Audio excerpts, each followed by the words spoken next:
Just wait a minute before the recording, starts, ताकि मुझे confirm हो कि ये बैकअप भी हमारे पास है। दानिश क्यों लीव कर रहे हैं? नेट का मसला हो गया इनका। Right, so let's now present screen and I'll be going for the book actually rather than using my notes and all that, उसमें फिर वो बहुत time लगता है। Right, so I am going to start now. um,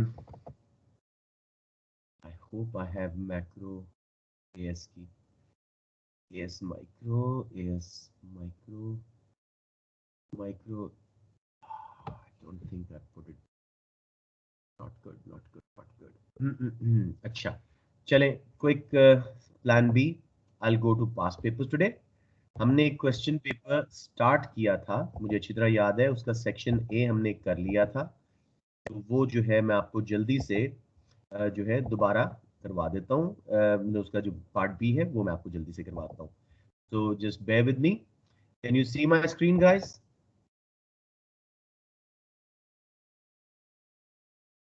Somebody please confirm that you can see my screen so I can go to the paper straight away. Yes, sir. Wonderful. Thank you, Junaid. Okay जी, March 19 question paper 22 हमने ये start किया था। इसका section A कर लिया था और सेक्शन बी को सिर्फ थोड़ा सा टच किया था, तो मैं वो आपको थोड़ा सा आज करवाना चाह रहा हूँ। नहीं, ये पोलैंड वाला शायद हमने नहीं किया था, ये हमने किया था बेटे, प्लीज देखें कि give an example of an item included in balance on primary income, give an example of an item included in secondary income. ये हमने किया था कि नहीं? मेरे ख्याल में किया था ये। प्लीज कोई याद करा दे, अगर नहीं याद तो मैं दोबारा जल्दी से कराता हूँ ताकि मुझे कंफर्म हो कि मैं 19 बैकवर्ड चल रहा हूँ और 18 तक मैंने करवा दिए। आप लोग बेटे 16 या 15 से स्टार्ट कर दो पीछे से पेपर्स। ओके जी, मुझे बताएं ये किया था कि नहीं, all those present. Sir I guess ये वाला हम लोगों ने कर लिया था, पॉलिश गवर्नमेंट वाला कर लिया था ना? जी ठीक है, सर। चले मैं जुबानी जल्दी से बता रहा हूँ। जैसे पहला क्वेश्चन है, give an example of an item included balance on primary incomes. बेटे देखो, ऊपर 4 आपको हिस्से दिए हुए हैं इसके करंट अकाउंट के। करंट अकाउंट के 4 हिस्से होते हैं, trade in goods, trade in services उसका बैलेंस, फिर balance on primary and secondary income.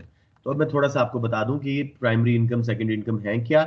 Primary incomes में बेटे अर्नड इनकम्स आती हैं, rewards for factors of production in and out of the country, rent, wages, ये 4 रिवॉर्ड्स थे ना, interest, profits.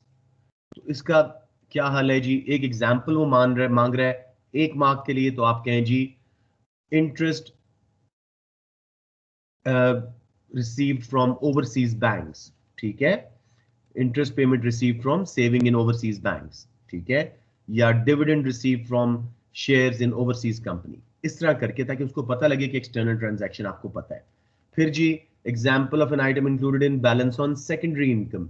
Secondary क्या है जी? Unearned incomes. इसमें कोई reward for factor of production नहीं होगा, रेंट, वेजेस, इंटरेस्ट, प्रॉफिट्स नहीं होंगे। इसमें क्या आ जाएंगे? Charity, gifts of cash, unearned. और इसकी बड़ी अच्छी एग्जांपल है spending by government on overseas embassies. तो आप ये एग्जांपल दे देना जी कि ओवरसीज एम्बेसी पे गवर्नमेंट ने अपना कोई रिपेयर वगैरह की है, कोई पैसे लगाए हैं, तो 1 मार्क आपको सीधा मिल गया। तो बेटे trade in goods, trade in services, primary incomes यानी earned incomes, rent, wages, interest, profit in and out of the country. Secondary income यानी unearned incomes, charity, gifts, spending by government on overseas embassies वगैरह। ये आपकी 4 हिस्से मिलके आपका balance of payment का पहला अकाउंट, करंट अकाउंट, कंप्लीट हो जाता है। किसी को करंट अकाउंट के कंपोनेंट्स में या what is primary and secondary incomes, किसी को किसी किस्म की कोई confusion, please do ask. Okay, ये बार बार रिपीट नहीं होंगे, तो प्लीज ये पेपर आप लोग खुद कर लिया करें, मेरे बाद जुबानी बेशक कर लिया करें फिलहाल। What is the trend in Poland's current account balance, part 3 question, ये वाला हम कर रहे हैं, बिटवीन 14 एंड 16। तो 14 का ये सारी अमाउंट्स ऐड अप करो, देखो इसका क्या तरीका है, पहले पॉजिटिव फिगर लिख लो, फिर उससे माइनस करते जाओ नेगेटिव फिगर्स, या सारे पहले नेगेटिव ऐड कर लो, उसमें से माइनस कर दो पॉजिटिव। ईच केस आपको क्या पता लगेगा 16 एंड 14 के बैलेंस का, कि दोनों ईयर्स में डेफिसिट था लेकिन डेफिसिट कम हो गया। अच्छा, आपने नेगेटिव फिगर यूज नहीं करना, नेगेटिव वर्ड यूज नहीं करना, डेफिसिट या सरप्लस सही टर्म्स होती हैं। डेफिसिट इंक्रीज्ड, ये आपके 2 मार्क्स हैं। फिगर से सपोर्ट करना चाहो, वैल्यू से सपोर्ट करना चाहो करो, नहीं करते कोई मार्क नहीं कटेगा। So everybody clear on this part 3 कि जी इस तरह का डेटा दिया हुआ हो तो आपने सिर्फ ये 4 हिस्से जो हैं उनके बैलेंसेस को कैलकुलेट करके बता देना है। अगर नेगेटिव फिगर आ रहे हैं मींस डेफिसिट, फिर वो क्या रहा है, क्या ट्रेंड आया है, क्या हुआ है बिटवीन 14 एंड 16, तो बेसिकली डेफिसिट जो है वो बढ़ गया। सिंपल, खत्म हो गया। कोई question you can most confidently ask. Okay, part B जी, identify 2 policies adopted by the Polish government that could be considered as supply side policies. एक रिवीजन भी हो जाएगी जी। Supply side policies are aimed at increasing aggregate supply in an economy through efficiency and increase in output. उसकी definition क्या है, any policy aimed at increasing aggregate supply। तो इसमें बेटे बहुत सारी पॉलिसीज हैं, एजुकेशन एंड ट्रेनिंग, ठीक है, सब्सिडीज जिनसे सप्लाई बढ़े, रिड्यूसिंग डायरेक्ट टैक्सेस, वक्ती तौर पे एग्रीगेट डिमांड बढ़ेगी उससे, लेकिन वर्कर्स को जब लगेगा अपनी तनख्वाह का वो बड़ा हिस्सा रख सकते हैं तो वो लेबर मार्केट में ज्यादा आना शुरू हो जाएंगे। इसके अलावा फ्री ट्रेड करना, कंपटीशन ज्यादा बढ़ाना, गवर्नमेंट लाइसेंसेस देना शुरू हो जाए बिजनेसेस को, various policies like that, infrastructure develop कर दे, ठीक है, ये सब सप्लाई साइड पॉलिसीज है। तो ये पॉलिसीज पे हमेशा क्वेश्चन आता है, इन 3 को रिवाइज कर लें, fiscal, monetary and supply side. अभी आगे थोड़ी देर में फिस्कल का क्वेश्चन आ जाएगा, मैं आपको मॉनेटरी भी बता दूंगा उस वक्त ताकि आपको याद आ जाए। इस आर्टिकल में सिंपली उन्होंने एजुकेशन बताई थी वर्कर्स की और इंफ्रास्ट्रक्चर पे पैसे लगाए थे गवर्नमेंट ने। सो आप वो पिक कर जाओगे, 2 मार्क्स आपको स्ट्रेट फॉरवर्ड मिल जाएंगे। जी बेटे, कोई confusion, any kind of question? Supply side policies जो एग्रीगेट सप्लाई बढ़ाने के लिए यूज होती हैं, मसलन education and training of workers, उससे प्रोडक्टिविटी बढ़ती है, एग्रीगेट सप्लाई बढ़ती है प्रोडक्टिविटी ज्यादा होने से। फिर जी ट्रेड बैरियर्स रिमूव करने, टैरिफ कोटास वगैरह, उससे भी बाहर से रॉ मटेरियल सस्ते आना शुरू हो जाते हैं, एग्रीगेट सप्लाई बढ़ जाती है। सब्सिडीज देने से cost of production come, aggregate supply ज्यादा। तो ये सारे डायरेक्ट टैक्सेस कम होने से वर्कर्स को इंसेंटिव आता है, प्रॉफिट टैक्स कम होने से फर्म्स को इंसेंटिव आता है, एग्रीगेट सप्लाई बढ़ती है। अब इसकी मैं थोड़ी सी यहाँ पे पता नहीं क्यों दिल कर रहा है आपको समझाई दूं सप्लाई साइड पॉलिसीज। इसकी नेगेटिव साइड्स क्या हैं जी, that they are costly, education, training, subsidies, ये सब कॉस्टली होते हैं गवर्नमेंट के लिए, एंड एज अ रिजल्ट आपको अपॉर्चुनिटी कॉस्ट फेस करनी पड़ती है। अगर आपने एजुकेशन पे लगाया था तो हेल्थ केयर मिस हो गई, डिफेंस मिस हो गया। फिर जी इनका इफेक्ट लॉन्ग टर्म होता है, गवर्नमेंट आज जाके स्कूल बनाना शुरू हो, अगली जनरेशन तक जाके एजुकेशन का इंप्रूवमेंट और प्रोडक्टिविटी की इंप्रूवमेंट आएगी, तो इनका लॉन्ग टर्म इंपैक्ट है। लेकिन ये बहुत अच्छी पॉलिसीज है, इनका कोई साइड इफेक्ट नहीं है जैसे फिस्कल एंड मॉनेटरी पॉलिसीज का था। उसके बाद जी C part, one of the most common questions, या डायरेक्ट टैक्स इनडायरेक्ट टैक्सेस पे आ जाता है या सब्सिडीज पे आ जाता है। एक ग्राफ बनाना है आपने, explain with the help of diagram, ठीक है, उसने एक्सप्लेन मांगा है तो ग्राफ भी बनाना है, एक्सप्लेन भी करना है। Why the imposition of an indirect tax? Please याद रखिएगा, indirect taxes fall under supply factors such as general sales tax could discourage entrepreneurs from investing. तो सिंपली हाँ, ये पेपर हम कर चुके हैं, अच्छी तरह मुझे याद आ गया। प्राइस क्वांटिटी यही लेबल चलते थे आपके A1 में, डिमांड कर्व लगाया आपने, सप्लाई कर्व लगाया, एक्विलिब्रियम बनाया, ये ओरिजिनल प्राइस दी और क्वांटिटी। अब मेरा बेटा इनडायरेक्ट टैक्स से कॉस्ट ऑफ प्रोडक्शन बढ़ती है, सप्लाई कम होती है। सब्सिडी का बिल्कुल ये ऑपोजिट होता है, तो इक्विलिब्रियम ऊपर चला गया, as a result price moves up to P1 and quantity traded bought and sold went down to Q1। अब एक्सप्लेनेशन में आप क्या लिखोगे बेटे, एक तो कॉस्ट ऑफ प्रोडक्शन बढ़ी थी, उससे एंटरप्रेन्योर्स डिस्करेज होंगे, दूसरी प्राइस बढ़ी थी और उसकी वजह से क्वांटिटी डिमांडेड कम हुई है, तो डिस्करेज हो जाएगी इन्वेस्टमेंट। ठीक है, that is all you need to do for your 4 marks. Sir इस ग्राफ को एक बार फिर से एक्सप्लेन कर देते हैं थोड़ा सा प्लीज। बेटे ये ग्राफ हमने कोई 700 दफा बनाया है क्लास में, हमने सर ये इसके कंज्यूमर प्रोड्यूसर सरप्लस वाले भी बनाए थे। सिंपल एक बात याद कर लो बेटे, सब्सिडीज सप्लाई कर्व को राइट पे शिफ्ट करती हैं, इनडायरेक्ट टैक्सेस कॉस्ट बढ़ाते हैं, सप्लाई कर्व लेफ्ट पे शिफ्ट होता है, that's all it happened. Supply curve S0 से S1 पे गया, ओके ठीक है प्राइस बढ़ी और क्वांटिटी कम हुई, दैट्स ऑल। जी सर ठीक है सब्सिडी होता तो आप S0 से S1 नीचे शिफ्ट कर देते, दैट्स इट, आउटवर्ड शिफ्ट कर देते। अब गॉट ओके इट फैजान? अब यस ये सर आपके माइंड में बैठा होना चाहिए कि इनडायरेक्ट टैक्सेस सप्लाई का फैक्टर है, सप्लाई को कम करते हैं अगर लगे तो, और डायरेक्ट टैक्सेस इनकम टैक्स वगैरह डिमांड का फैक्टर है, वो डिमांड को कम करते हैं अगर वो लगे तो, या इनको इंक्रीज किया जाए। जी बच्चे अब मुझे बताएं, कोई कंफ्यूजन? एनी कंफ्यूजन मेरा बेटा?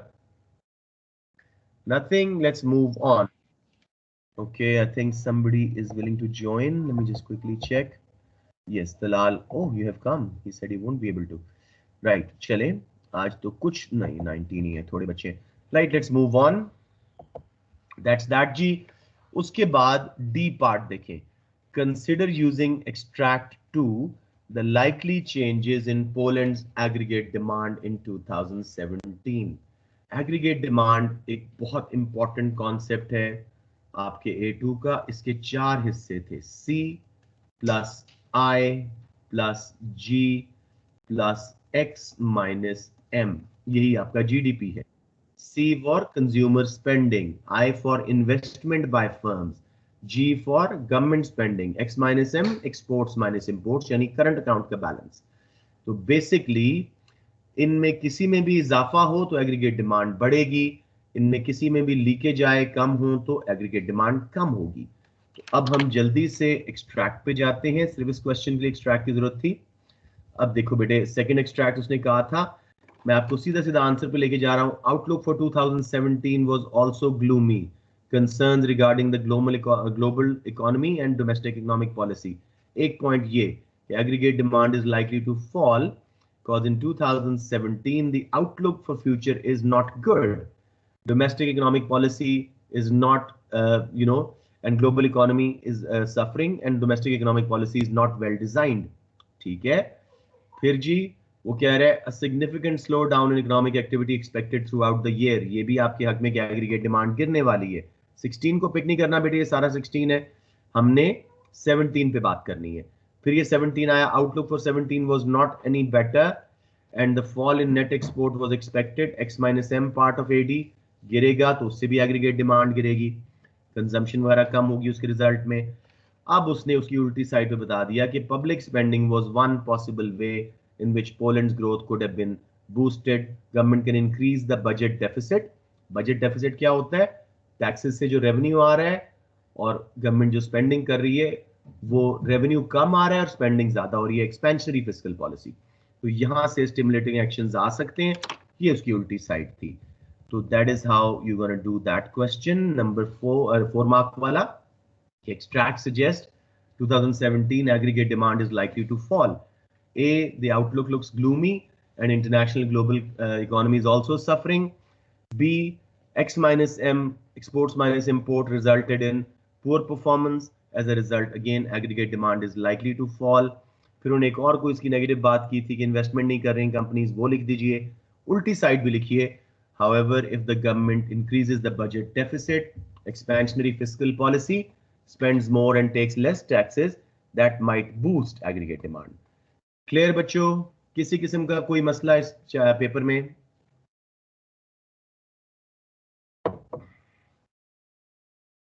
Anyone ji? Any question? Okay, I'm happy कि अगर आप लोगों को समझ जा रही है। Let's do the last part now. Simply उसने एक क्वेश्चन पूछा, discuss whether increasing the Polish government's budget deficit will always have a positive impact on Poland's economy. ठीक है, वो पोलैंड की बात कर रहे हैं, लेकिन आपको पता होना चाहिए बजट डेफिसिट क्या है, उससे कैसे इकोनॉमी पे अच्छे या बुरे असरात आते हैं और फिर एक कंक्लूजन देना है। बजट डेफिसिट मैंने अभी बताया जी, expansionary fiscal policy. Increasing the budget deficit means taxes से रेवेन्यू और कम कर रहे हैं गवर्नमेंट वाले और स्पेंडिंग अपनी बढ़ा रहे हैं। उसके रिजल्ट में जब टैक्सेस कम करेंगे, specially direct taxes, disposable incomes बढ़ेंगी। उससे एग्रीगेट डिमांड का जो ये सी वाला हिस्सा है, कंजम्पशन, ये ज्यादा होगी, राइट। अगर प्रॉफिट टैक्स कम कर दिए गवर्नमेंट ने तो इन्वेस्टमेंट ज्यादा होगी, गवर्नमेंट स्पेंडिंग ज्यादा ऑटोमेटिकली हो रही है क्योंकि बजट डेफिसिट बढ़ा रहे हैं। तो aggregate demand is likely to rise, causing increase in output and GDP, and unemployment will fall. तो गवर्नमेंट जो है पॉलिट इकोनॉमी को वो जो स्लो डाउन है उससे बचा सकती है। अब नेगेटिव साइड पे आएंगे। However, if aggregate demand rises, just give me a moment, बेटे।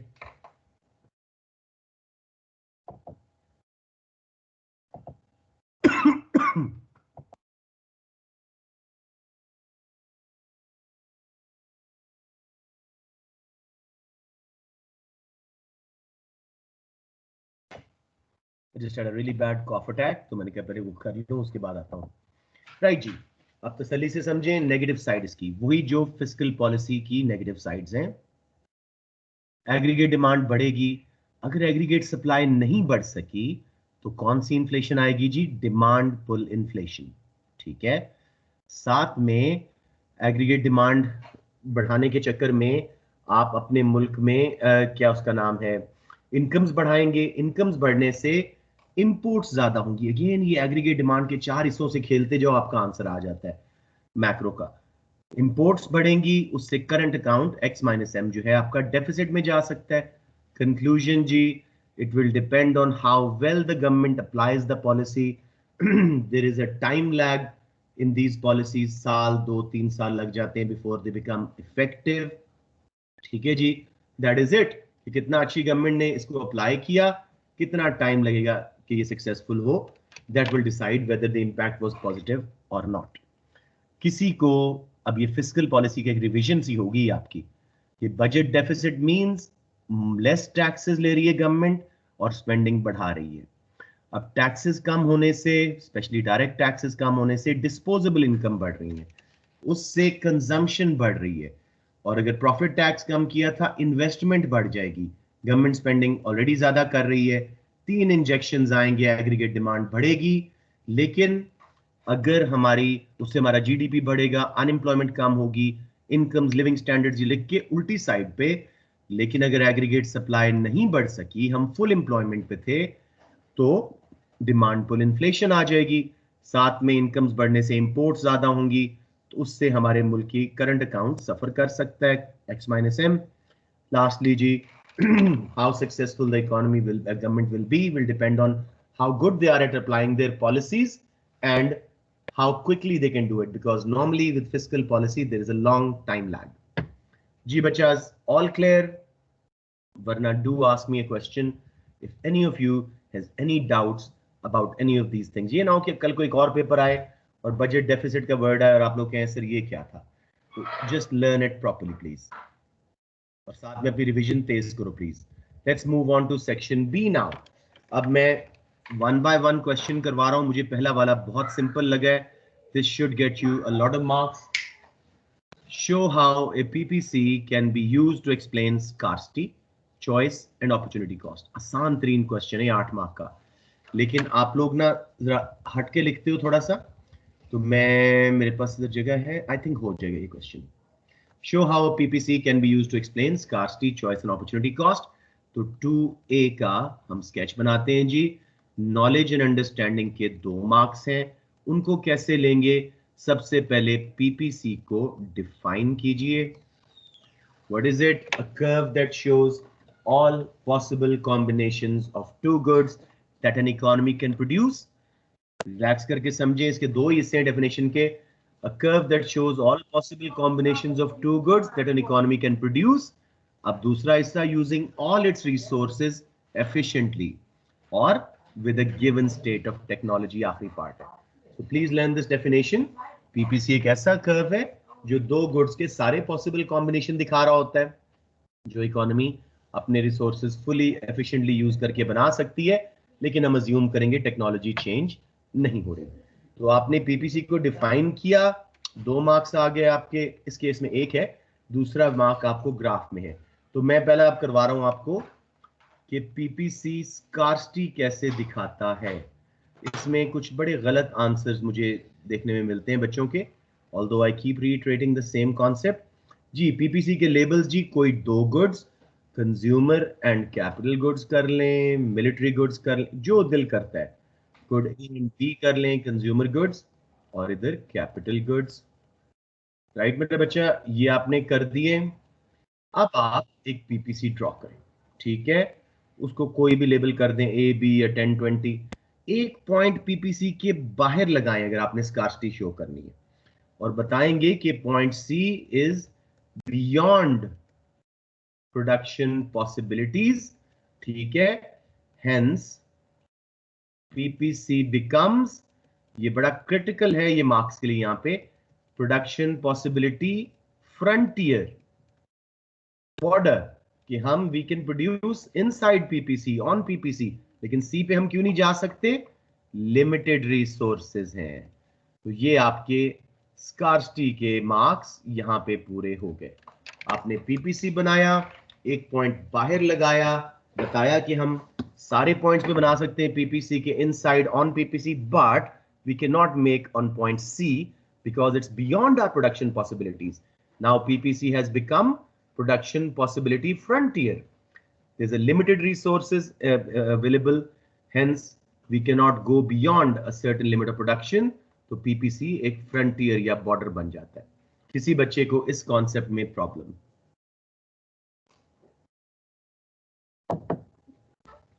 Okay, good enough. Let's move to second part. वो कहता है जी चॉइस और अपॉर्चुनिटी कॉस्ट को कैसे एक्सप्लेन करता है। तो अब हम इसमें याद रखिएगा, स्कार्सिटी को बहाने बहाने से डिफाइन कर दीजिएगा। अब मैं इसको डिलीट कर रहा हूं, अगर आपने कोई स्क्रीनशॉट लेना ले लें, वैसे ये क्लास रिकॉर्ड हो रही है, but if you want to take a screenshot be my guest.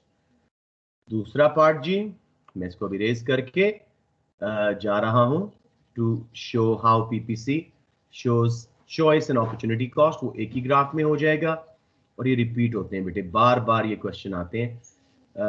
So be very mindful कि ये प्रैक्टिस एक ही बार होगी, और आप लोगों ने इसको खुद पक्का करना है अपने कॉन्सेप्ट्स को, ताकि नेक्स्ट टाइम सिमिलर क्वेश्चन आए तो I leave it to you कि आप लोग मुझे एक्सप्लेन करें। राइट जी, क्योंकि अब papers are very close. 12th को आपका P2 है, so it doesn't leave us with much time, hence we have increased the number of classes. अब जी चॉइस को क्या डिफाइन करेंगे अपने वर्ड्स में। Choice is picking one of many alternatives. मैंने कभी नहीं आपको इसे सिखाया था, लेकिन सिंपल सा वर्ड है to choose. Choice is picking one of many alternatives, ठीक है। Due to scarcity हमें चूज करना पड़ता है, we need to choose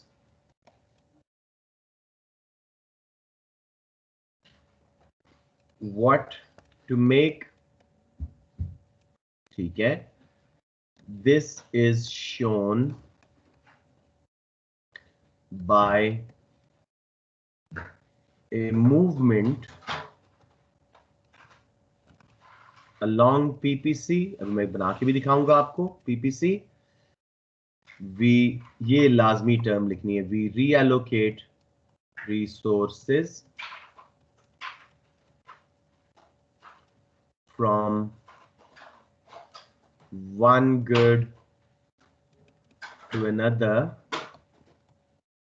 when we choose, और उसके रिजल्ट में when we choose, इधर मैं आ रहा हूं, we have to sacrifice some units of the other good. We have to sacrifice, which is the opportunity cost, some units। तो इकट्ठा explain हो जाएगा ग्राफ बना के of the other good. Opportunity cost और उसको भी एक लाइन में डिफाइन कर दें. Next best alternative forgone when we make a choice. Take a picture guys if you want to. ये क्वेश्चन 2A ही चल रहा है and I am going to now make the graph और उसमें अपॉर्चुनिटी कॉस्ट एंड चॉइस दिखा दूंगा. शैल आई? बेटे प्लीज इंटरैक्टिव थोड़ा सा कर लिया तो मैं मिटा के जल्दी से ग्राफ बना दूं. जी सर कर लिया. थैंक यू बेटे, thank you. Alright, let's now move on to. ये रिपीट क्वेश्चंस होते हैं, अगर आप ये प्रैक्टिस करना शुरू कर देना you will be pleasantly surprise कि जी हमने एग्जैक्टली जो क्वेश्चन क्लास में किया था या तो वो आ गया या उससे बहुत मिलता जुलता आ गया. इलास्टिसिटी का आ जाएगा. As is very easy. मुझे किस बात की फिक्र है कि there has been this massive absenteeism. जो बच्चे इस वक्त क्लास में बैठे हैं, majority of them I am so confident with them कि they will do so well, लेकिन I can only do so much बेटे. अगर आप लोग क्लास में ही आना छोड़ जाओ, there is no magic wand available कि मैं किसी तरीके से आपको घर बैठे बैठे जाके होम ट्यूशन दे दूं. No, it's not possible. So let's just finish it now जी. अब आपने जो ग्राफ बनाना है उसमें दोनों चीजें इकट्ठी दिखा रहे हैं हम. अगेन मैंने अब इस वक्त टाइम थोड़ा है तो मैं good A and good B जल्दी से लिख दिया. ये मैंने बनाया जी अपना पीपीसी 10-20 कुछ मैंने लेबल कर दिए. बेटे 2 पॉइंट देते हैं डी सी ताकि ए बी गुड से कंफ्यूजन ना आए. डी पे हम 7 गुड्स ए बना रहे थे और कोई 15 ये बन रही थी. अब जब हमने रीएलोकेट रिसोर्सेज किए, चॉइस की, let's say B military goods थी, हम ज्यादा कोई वॉर की प्रिपेयर कर रहे थे, हमने चूज किया to make more military goods. To make 3 more of military goods we had to give up 4 of the consumer goods. ये एक्सप्लेन कर देना और आपकी अपॉर्चुनिटी कॉस्ट एंड चॉइस दोनों एक्सप्लेन होंगे. Any problem in part A question 2? None बच्चों? नहीं sir. Wonderful, thank you. Now I'll quickly erase this and let's move to part 2B. ये कॉमन सा क्वेश्चन है मैक्सिमम प्राइसेस का. काफी दिन हो गए हैं तो अच्छा एक रिवीजन हो जाएगी मैक्सिमम प्राइस. इसलिए मैं फास्ट पेपर्स करवाने पसंद करता हूँ. ये सिर्फ ये हम सिर्फ ये नहीं कि पेपर प्रैक्टिस कर रहे हैं, हम एक्चुअली रिवीजन भी साथ साथ कर रहे हैं. So just give me a second. मैं 1 मिनट में वापस आपकी क्लास ज्वाइन करता हूँ. Right here I have to pick up something from the other room. Just a moment.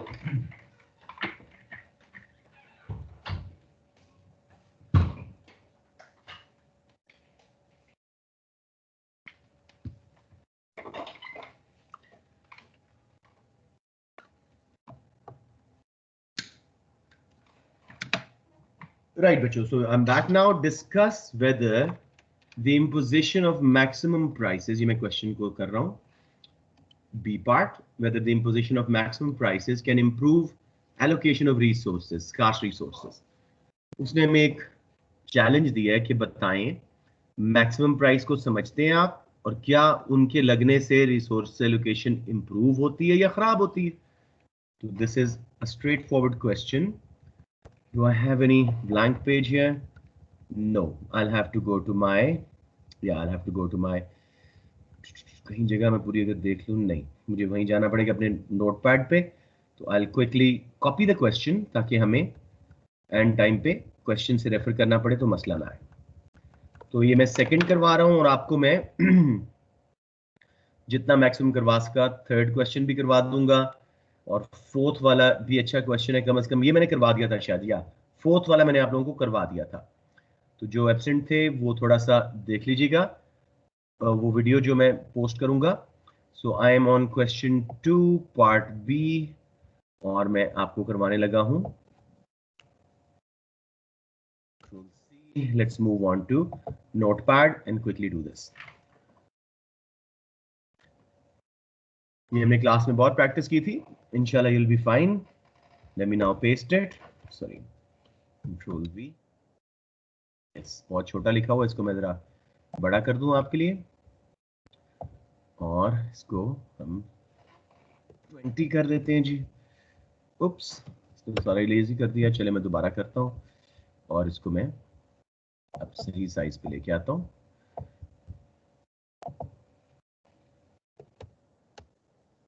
Discuss whether imposition of maximum prices can improve the allocation of scarce resources. सबसे पहले इसकी मैंने आपको बताया था मार्क्स की जरा फर्क है, इसमें नॉलेज के समहाउ मार्क्स हैं। जब भी मैक्सिमम मिनिमम प्राइस पे क्वेश्चन आए तो डिफाइन मैक्स प्राइस, ठीक है, इसमें कुछ नॉलेज के मार्क्स उसने रखे हुए हैं। So what is the maximum price जी? इट इज ए लॉ या regulation by government whereby producers can not charge above a legal maximum price। Government ने कह दिया कि जी बस इसके ऊपर आप प्राइस चार्ज नहीं कर सकते, उससे नीचे कर सकते हो मैक्सिमम प्राइस, ठीक है। अब थोड़ा सा इसकी थ्योरी बताते हैं। It is designed to help consumers, it is designed help consumers, उनको हम इक्विलिब्रियम से नीचे प्राइस लगाएंगे consumers. It is only effective, ये थ्योरी आपको लाजमी देनी है मैक्सिमम या मिनिमम प्राइस का क्वेश्चन हो। It is only effective below equilibrium, मैं टाइम बचाने के लिए सिर्फ EQ लिख रहा हूं, ठीक है, इक्विलिब्रियम। अदरवाइज अगर हमने ऊपर लगा दी, otherwise market price and quantity will be the same, कोई फॉलो ही नहीं करेगा क्योंकि लॉ अप्लाई ही नहीं करेगा। ठीक हो गया जी। अब इसको हम हमेशा ग्राफ के थ्रू रिप्रेजेंट करते हैं पहले और उसके बाद थ्योरी बताते हैं। तो keep the eyes on the question. तो I am going to draw maximum price का डायग्राम। कुछ बच्चे अच्छा खासा सही बना के कुछ गड़बड़ कर जाते हैं, जरा समझिएगा। प्राइस क्वांटिटी, आपने वही डिमांड सप्लाई लगाए, इक्विलिब्रियम की प्राइस देने की कोई जरूरत नहीं है, उसके नीचे आप मैक्स प्राइस लगा दो।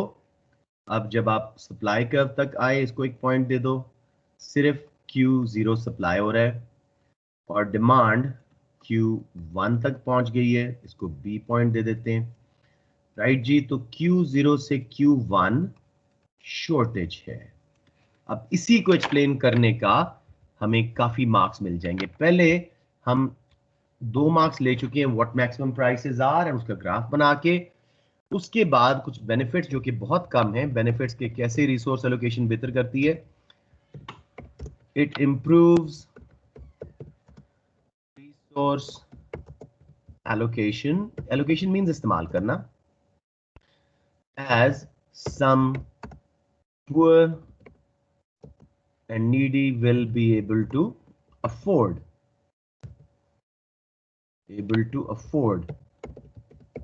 this product। जो पहले उनके रेंज से बाहर था, अब गवर्नमेंट ने इक्विलिब्रियम से नीचे लगा दिया है, प्राइस कम कर दी है, तो वो अफोर्ड कर सकेंगे। देयर कंज्यूमर सरप्लस में लिखिएगा क्योंकि कम भी हो सकता है। Consumer surplus area under the demand curve above the price line, welfare जो होती है लोगों की, maximum price they willing to pay and what they actually pay का डिफरेंस में राइज, ठीक है, ये कर दें। इसके अलावा जी it also helps in reducing inflation. जारी बात है, अगर मैक्सिमम प्राइस हर जगह पे गवर्नमेंट कई जगहों पे लगा दे तो उसके रिजल्ट में महंगाई में कुछ कमी आ जाएगी। बस ये इसके बेनिफिट्स हैं। अब जी हम यहाँ पे जब नेगेटिव की तरफ जाएंगे तो पहले हम ग्राफ को एक्सप्लेन करेंगे। एज सीन अबव, ठीक है, यानी ग्राफ में इन फिगर, ठीक है, फिगर, ठीक है, इसको मैं सही कर दूं जी, इन फिगर एन इफेक्टिव, ये सिर्फ मैक्सिमम प्राइस कहां इफेक्टिव होगी, max price below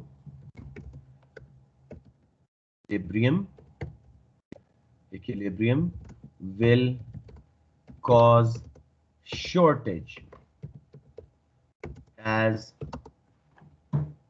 quantity demanded is greater than quantity supplied. मैं टाइम बचाने के लिए ऐसे कर रहा हूं, by area.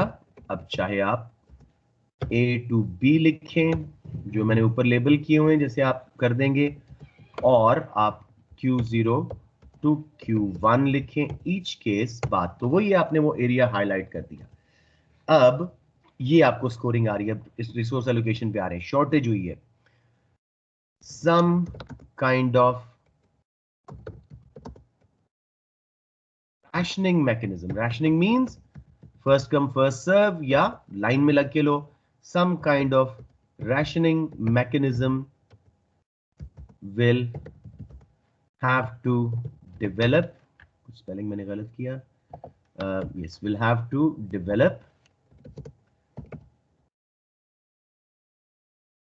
either on first come first serve basis. इसको हम बोलते हैं क्यूइंग, लाइन में लगना। फर्स्ट सर्व बेसिस, ब्रैकेट में आप क्यूइंग लिख दीजिएगा, वो पसंद करता है इस टर्म को। और क्यू की स्पेलिंग फिर गलत कर दी मैंने, चलिए छोड़ें इसको। क्यूइंग और प्रोड्यूसर्स, थोड़ा सा इसको कम कर दूंगी, मैं नहीं चाहता कि आपकी स्क्रीन से बाहर जाए।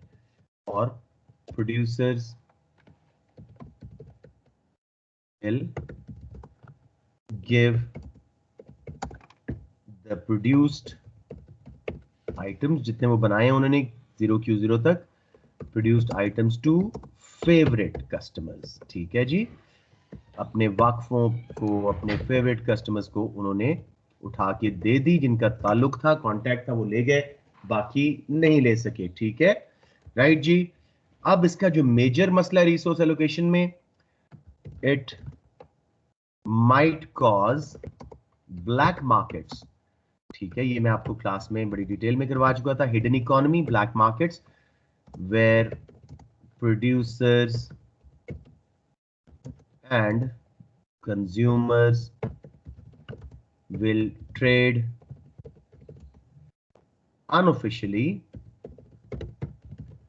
at a higher price। ये अंडर द टेबल डील्स होना शुरू हो जाती हैं, हिडन इकोनॉमी, इलीगल इकोनॉमी बनना शुरू हो जाती है एट अ हायर प्राइस। ठीक है जी, तो यहां पे रिसोर्स एलोकेशन गड़बड़ होना शुरू हो जाती है। ठीक है, government will have to increase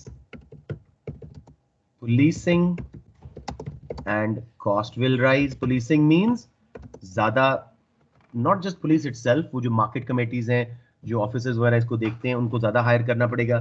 policing and costs will rise, तो रिसोर्स एलोकेशन खराब हो रही है, and may cause opportunity cost of other uses। ठीक है जी, राइट। अब जी हमने ये सारा कुछ जब कर लिया, हमारा आंसर तकरीबन कंप्लीट है। अब जो है मैं इवैल्यूएशन आपको करवा रहा हूं 4 मार्क्स की, जिसमें एक कंक्लूजन का होता है। मैं आपको कई बार लिखवा चुका हूं, वही बात दोबारा लिखते हैं। Price controls, maximum minimum price को प्राइस कंट्रोल्स बोलते हैं, are inherently inefficient. In themselves they are inherently inefficient हैं, they're not good policies, inherently inefficient and cause, जैसे इस केस में shortages। अगर ये मैक्सिमम प्राइस का क्वेश्चन होता तो आप सरप्लस लिख देते, and cause shortages, right, and surpluses। ये पूरा कर देते हैं, प्राइस कंट्रोल्स का हमने वर्ड यूज किया था। ठीक है, okay. There are black markets and need for rationing। जी, need for rationing, क्या कर रहा हूं, need for rationing, where is it, rationing, right, बहुत गलत किया था ये जी। price controls are inherently inefficient and cause shortages and surpluses, there are black markets and need for rationing। अब जी इसको हल कैसे करें, they are, या मैक्सिमम प्राइस को अब लेके आते हैं जिसमें हम कर रहे हैं।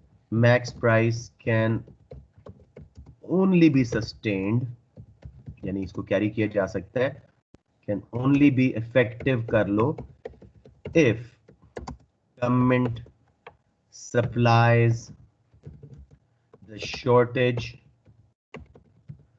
from their buffer stock, जो वो इमरजेंसी के लिए उस चीज का, उस गुड का स्टॉक रख के बैठे हुए हैं, वीट वगैरह का, फ्रॉम देयर बफर स्टॉक, ठीक है, और इंपोर्ट शॉर्टेज और give producers subsidies, give producers, ठीक है जी, तब जाके ये सक्सेसफुल होती है। अब इस क्वेश्चन पे आते हैं कि क्या रिसोर्स एलोकेशन इंप्रूव होती है। रिसोर्स एलोकेशन में not improve as government intervention will be required and it will be too costly to maintain maximum prices for a longer period. That is it जी। Anybody जिसको कोई confusion, theory आपके सामने, एक दो बेनिफिट्स लिखने हैं कि इन्फ्लेशन कम हो जाती है, कुछ कंज्यूमर्स को ये चीज सस्ती मिल जाती है, उनका शायद कंज्यूमर सरप्लस बढ़े, लेकिन जैसे हमने फिगर में देखा, इफेक्टिव मैक्सिमम प्राइस पे शॉर्टेज कॉज हुई, quantity demanded was greater than quantity supplied by a certain area, कुछ रैशनिंग मैकेनिज्म बनाना पड़ेगा, either on first come first serve basis, queuing में, या प्रोड्यूसर्स को अपने फेवरेट्स को देने का मौका मिल जाएगा, कस्टमर्स को, ब्लैक मार्केट्स डेवलप होंगी, अनऑफिशियली हायर प्राइस पे ट्रेड करेंगे कंज्यूमर्स एंड प्रोड्यूसर्स, गवर्नमेंट को पुलिसिंग की कॉस्ट पड़ेगी, अपॉर्चुनिटी कॉस्ट आएगी, इवैल्यूएशन में जी प्राइसिंग कंट्रोल जो है इनहेरेंटली बुरी पॉलिसीज हैं, इनएफिशिएंट हैं, शॉर्टेजेस एंड सरप्लसेस आई तो रिसोर्स एलोकेशन इंप्रूव नहीं हो रही, there are black markets and need for rationing, maximum price कभी इफेक्टिव नहीं होती जब तक गवर्नमेंट शॉर्टेजेस को अपने बफर स्टॉक से या इंपोर्ट करके या प्रोड्यूसर्स को सब्सिडीज दे के रिमूव ना करे, रिसोर्स एलोकेशन इंप्रूव शायद ना हो, क्योंकि गवर्नमेंट इंटरवेंशन की रिक्वायरमेंट होती है और गवर्नमेंट के लिए बहुत महंगा पड़ता है कि वो लॉन्ग टर्म इसको मेंटेन कर सकें। ग्राफ को एक बार फिर देख लीजिए ताकि आपको क्लियर हो जाए, और ग्राफ के साथ साथ डेफिनेशन देख लीजिए। Maximum price, it's a law by government where producer cannot charge above a legal maximum price. It is designed to help consumers. It is only effective below equilibrium. Otherwise, market price and quantity will be the same. 12 out of 12 इंशाल्लाह, अगर आप ये question करते हैं इस तरह करके।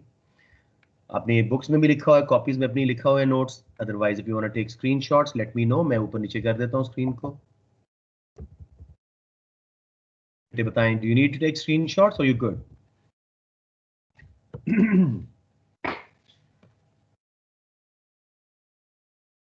Guys, please let me know.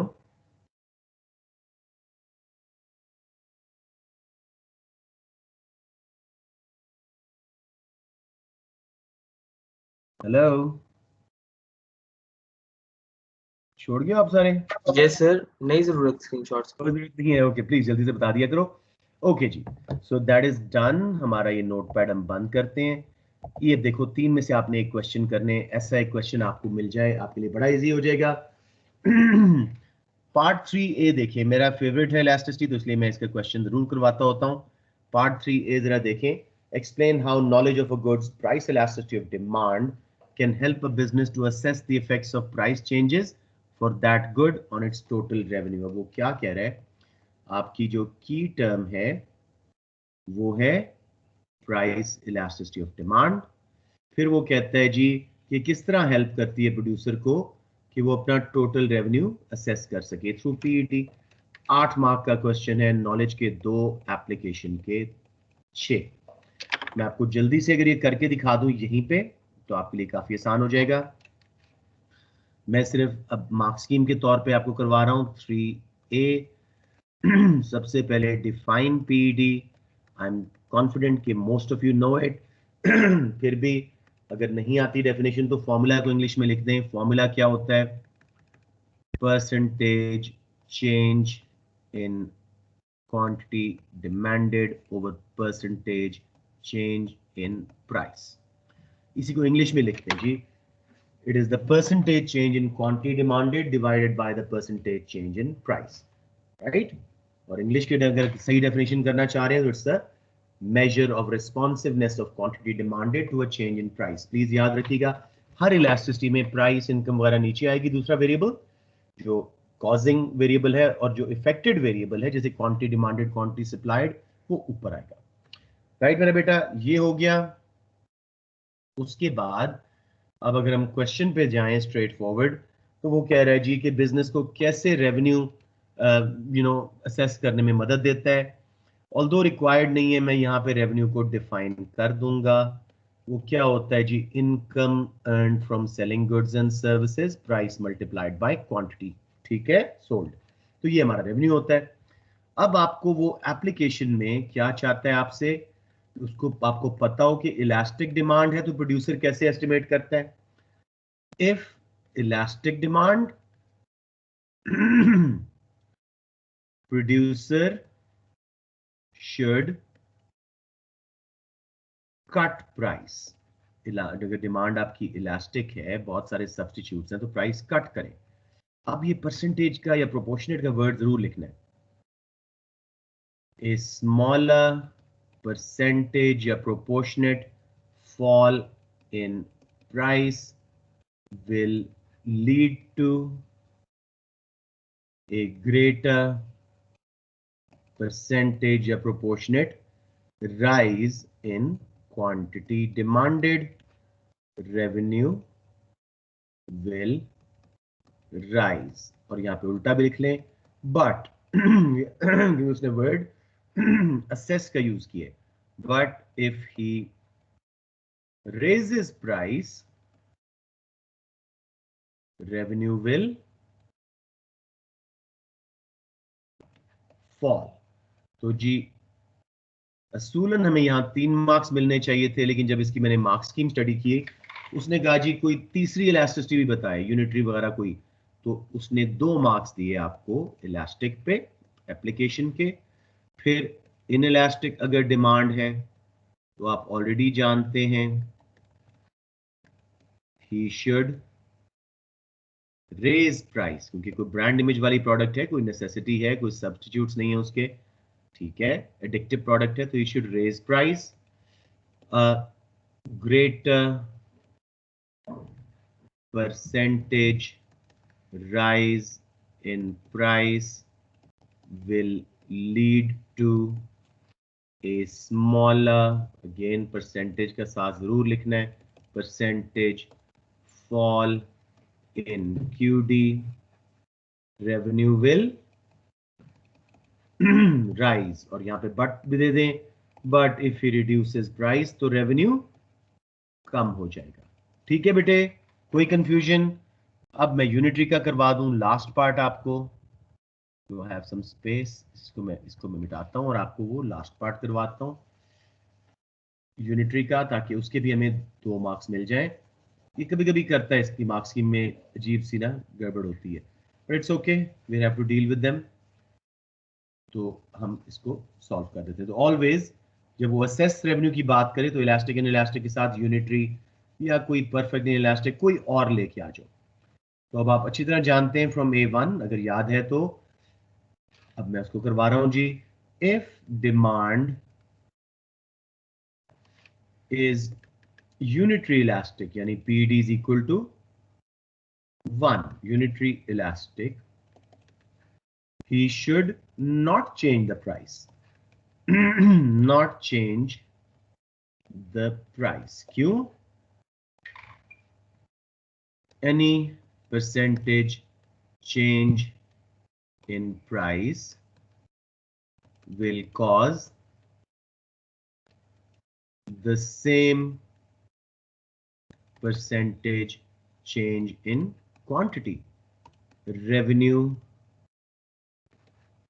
will not change। ठीक हो गया जी। अब अगर आप ग्राफ बनाना चाहें इलास्टिक इन इलास्टिक यूनिटरी के अपनी क्वालिटी ऐड करने के लिए तो ठीक है, वरना आपके 8 मार्क्स पूरे। जी मेरे बेटा। सर जब यूनिटरी इलास्टिक में उसका रेवेन्यू चेंज नहीं होगा तो व्हाई शुडंट ही, यानी उसको प्राइस कम या ज्यादा क्यों नहीं करनी चाहिए? यानी बेशक फर्क नहीं पड़ेगा लेकिन वो कर तो सकता है। उसने क्या कहा था, असेस रेवेन्यू। रेवेन्यू चेंज जब नहीं हो रहा तो why should he change the price. हाँ, अगर उसका मार्केट शेयर वगैरह बढ़ाना मूड है तो फिर प्राइस कम करके क्वांटिटी डिमांडेड बढ़ा ले, रेवेन्यू नहीं चेंज होगा। समझ आ गया ना?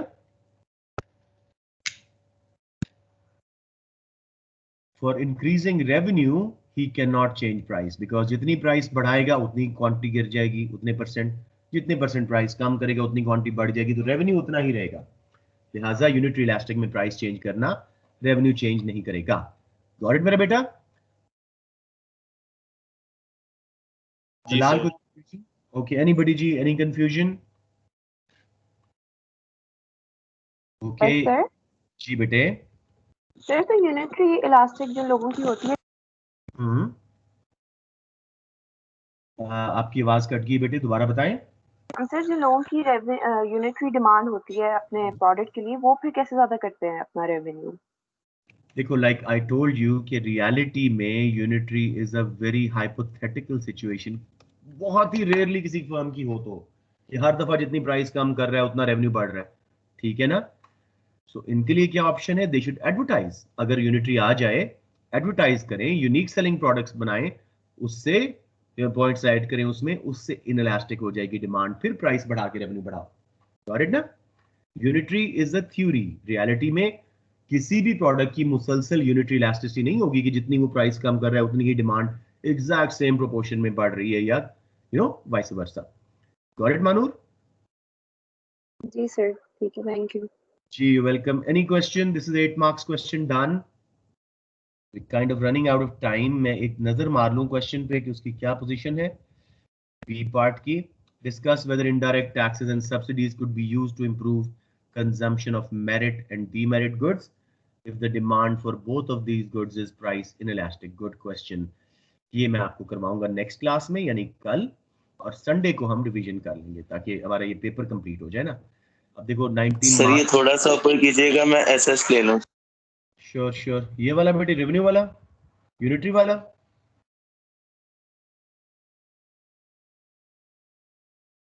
जुनेद बता सर नहीं ये वाला नहीं, सर ये वाला नहीं, जो नीचे है वो सर।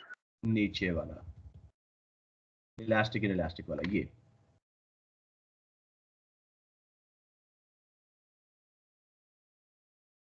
सर आप मैक्रो इकोनॉमिक्स जी सर हो गया बेटे। मैं साथ साथ ही करवा रहा हूँ आपको। आजकल मैंने इन्फ्लेशन करवा दी है रिवीजन, प्रोटेक्शनिज्म, फ्री ट्रेड करवा दी है, वही आगे पढ़ाना था। फिर मैंने कहा बुक नहीं है मेरे पास, तो मैं बुक लेके नेक्स्ट क्लास में संडे को करवाऊंगा रिवीजन। मैक्रो मैंने स्टार्ट कर दी है, और ये देखो ये क्वेश्चन जब मैं कराऊंगा आपको, ये करवा दिया है बल्कि क्वेश्चन, ये बैलेंस ऑफ पेमेंट के ऊपर है, expenditure dampening and switching policies पे है, तो ये आपकी सारी रिवीजन हो रही है मैक्रो की यहाँ पे। तो डू अटेंड, जब रेगुलरली आओगे तो सारा कुछ रिवाइज हो जाएगा बेटे। ये पेपर करने से ही आपका काम हो जाएगा बहुत हद तक। ओके जी, any more concerns, any queries before I close the class? Sir कल और परसों की टाइमिंग जरा कंफर्म कर दें। जी बेटे, मैं ग्रुप में डाल दूं मैसेज, ताकि आप सबके लिए परमानेंट एविडेंस हो कि हमारे ये स्केड्यूल है। जो हमारी मंडे, सर मैंने पूछना था कुछ। जी बेटे जुनैद पूछें। सर वो टेस्ट कब तक चेक होके मिलेगा? बेटे आई एम सो सॉरी, मैं वेट कर रहा हूँ कि और बच्चे भी दे दें। अनफॉर्चुनेटली बच्चे सबमिट ही नहीं करा रहे। वो 7-8 है, मैं चेक कर दूंगा, आज ही कर दूंगा, ठीक है? Thank you sir. हाँ नो वरीज, सब सबमिट कर देते तो बड़ी अच्छी बात थी, मुझे पता लगता कि इलास्टिसिटी एक हद तक कवर हो गया। जी, I will send the schedule Faizan on the group right away. आपकी मंडे, ट्यूसडे, वेडनेसडे, तो ट्यूसडे एंड थर्सडे तो ऑफिशियल क्लासेस की टाइमिंग जो है स्केड्यूल में वो मैं लिख दूंगा। फ्राइडे की ये 4 to 5, सैटरडे की हमने 6 to 7 की थी, और संडे की 4 to 5, वो भी मैं लिख दूंगा सारा। उसमें अगर किसी बच्चे को मसला है, I would like not to change the schedule, videos देख लेना बाद में, लेकिन कम से कम आप लोग ना अटेंड जितना मैक्सिमम करेंगे उतना फायदा होगा। मुझे थोड़ा फिक्र है इस क्लास के रिजल्ट्स की, मैं आपको सच बताऊं। I am teaching eight 7 places और कहीं मुझे फिक्र नहीं है, सब बच्चे फुली रेडी हैं एएस के लिए या A2 के लिए, जो भी उनका था। आप लोगों की क्लास फुली रेडी नहीं है इस वक्त बिकॉज ऑफ दिस कैप। एकदम से बच्चों ने एब्सेंट होने की आदत डाल दी as if it's a holiday और समर वेकेशन है, तो वो जो है गड़बड़ हुई है। बट आई एम होपिंग कि जैसे आज कुछ बच्चे मुझे नजर आए हैं दोबारा उन्होंने ज्वाइन किया, अब देखो सिर्फ 10 इस वक्त मौजूद है। This is what the problem becomes ना, कि देखो आए कितने थे और अब 10-12 बच्चे सिर्फ हैं, राइट जी। So that's it, have a good day, see you इंशाल्लाह टुमारो एट 6 o'clock। अल्लाह हाफिज।